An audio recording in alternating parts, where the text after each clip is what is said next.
Mu mahame menshi ya politiki harimo ihame rivuga yuko nta mwanzi uhoraho, yewe nta n'umukunzi uhoraho, kuko umukunzi ashobora kukubera umwanzi wawe w'ejo hazaza, ndetse n'umwanzi ashobora kukubera umukunzi w'ejo hazaza, dukurikije uko politiki bisobanura. Ntabwo ibihugu n'abanyapolitiki babana nk'uko abana b'abantu tubana, kuko ejo uzabona ari mbirimbiri, ejo ubona ari sheri ishushu. Uramenye ntibizagutangaze, ejo uramutse usanze Uburusiya na Ukraine birimo birakinana ubute byerekana utwobo. Nyamara uno munsi barimo baresurana hasi hejuru. Ngiyo politike tuvuga. Hambere uwabaye perezida watowe mu gihugu cy'u Rwanda bwa mbere nyuma y'ubwigenge, Gerigori Kayibanda yari afite ibiro mu mujyi rwagati, ahari hoteli y'igitangarirwa uno munsi yitwa Marriott.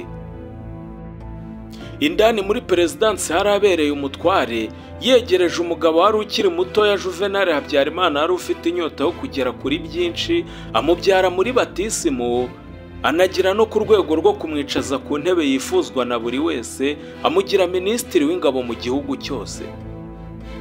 Iyo ntebe nanjye ndayifuza. Gusa nyuma yo kubivuga sinzi impamvu nshatse guseka. Nitwa Dushimimana Ozemimosa. Gerigori Kayibanda wapfiriye i Kabgayi azize imibereho mibi nyamara yarabaye perezida. Yaba yarapfuye iki n'uwamuhiritse ku butegetsi Juvenal Habyarimana yari yarahisemo kwiyegereza akibagirwa ubwungo? Mufate udukayi n'udukaramu ndaje mbaramburira inyandiko.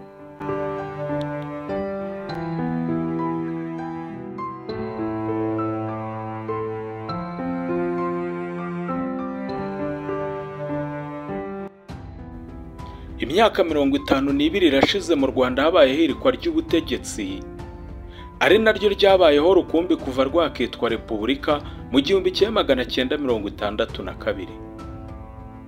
Ni igikorwa cyabaye kuwa 5 Nyakanga 1973 ubwo General Major Habyarimana Juvenal yakuraga ku butegetsi umwana w'imusambira Perezida Kayibanda Gerigori yari yarabereye minisitiri w'ingabo. Ni kudeta imaze imyaka 52 ibaye, nyamara itarasobanuka, kabone n'ubwo abavutse yarabaye bari kwinjira mu myaka y'ubusaza. Ingoma ya Habyarimana yari inzihirima itarasobanura neza icyo yapfuye na Kayibanda wamufataga nk'umwana we kuva mu mwaka wa 1962. Itangazo rya Habyarimana n'abandi basirikare 10 biyise Camarade de Cinq Juliet nirisobanura neza icyatumye bamukuraho, uretse kumushinza ko yabaye igikoresho cyashakaga gushyira igihugu mu kaga no kwica minisitiri w'ingabo Habyarimana Juvenal.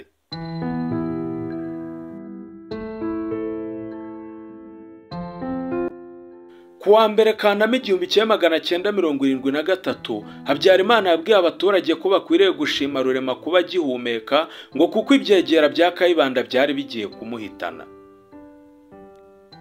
Amakuru avuga ko mu ijoro ryo kuwa 4 Nyakanga Habyarimana yahamagaye mu biro bya Kayibanda yakoreraga mu mujyi rwagati ahubatse hoteli Marriott ubu ngubu.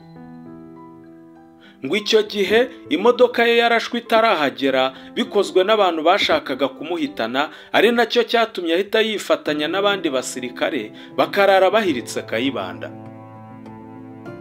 Habyarimana ubwe ntasobanura uko umugambi wo kumuhitana leta ya Kayibanda yari yarawuteguye, gusa yashimangiye ko byanze bikunze yakombaga gupfa, bityo ko kudeta ariyo mahitamo yari asigaranye, agaherika ku butegetsi wari inshuti ye magara bahoraga basangira byeri kuri bariko, Gerigori Kayibanda. Mu magambo ye bwite, uwahoze ari perezida w'u Rwanda Juvenal Habyarimana yaragize ati: mu ijoro ryo kuwa 4 rishyira kuwa 5 Nyakanga twararusimbutse ku mugambi mu bisharo wateguwe n'abo bagome. Hari hateguwe urutonde rw'abantu bagomba kwicwa, kandi rwateguwe n'abari byegera bya perezida Kayibanda.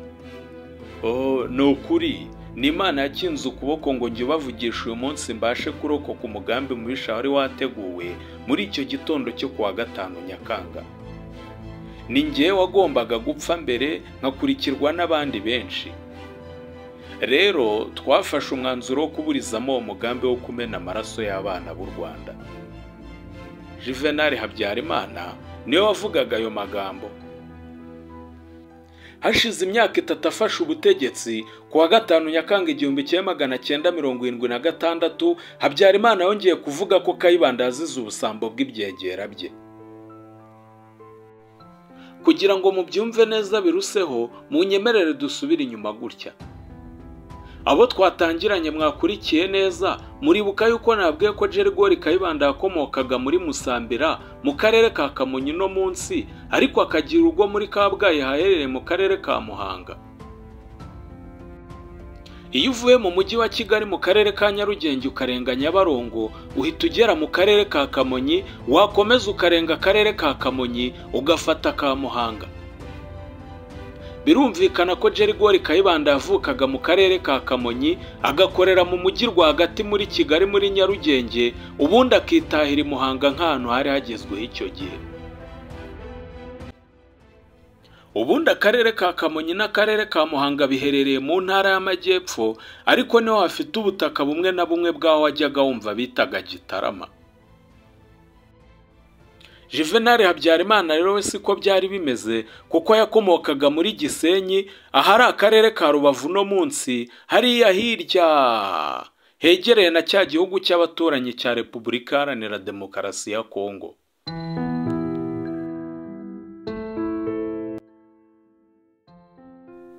Gisenyi yo twabibabwiye ko ari akarere ka Rubavu kuno munsi, ariko gaherereye mu ntara y'Iburengerazuba. Niba rero wumvishe neza inkomoko z'abo bagabo, n'ibindi nta kabuza uraza kubyumva. Rero Habyarimana n'abahutu bo mu majyaruguru n'uburengerazuba bashinzaga Kayibanda gutonesha abahutu bo muri Gitarama, akabakwirakwiza mu myanya myiza y'ubutegetsi, abandi bo mu bindi bice by'igihugu akabirengagiza. Nubwo Habyarimana yahiritse Kayibanda ku butegetsi, yakunze kumugaragaza nk'aho yazize abajyanama babi, umuryango we n'abanyapolitike bo muri Gitarama bishwe nyuma ya kudeta, Habyarimana akabagenera amafaranga y'impozamarira. Nk'uko byumvikana mu mvugo ze, Habyarimana yigaragaza nk'utarugize ubutegetsi bwa Kayibanda, nyamara yari amaze imyaka 10 muri guverinoma.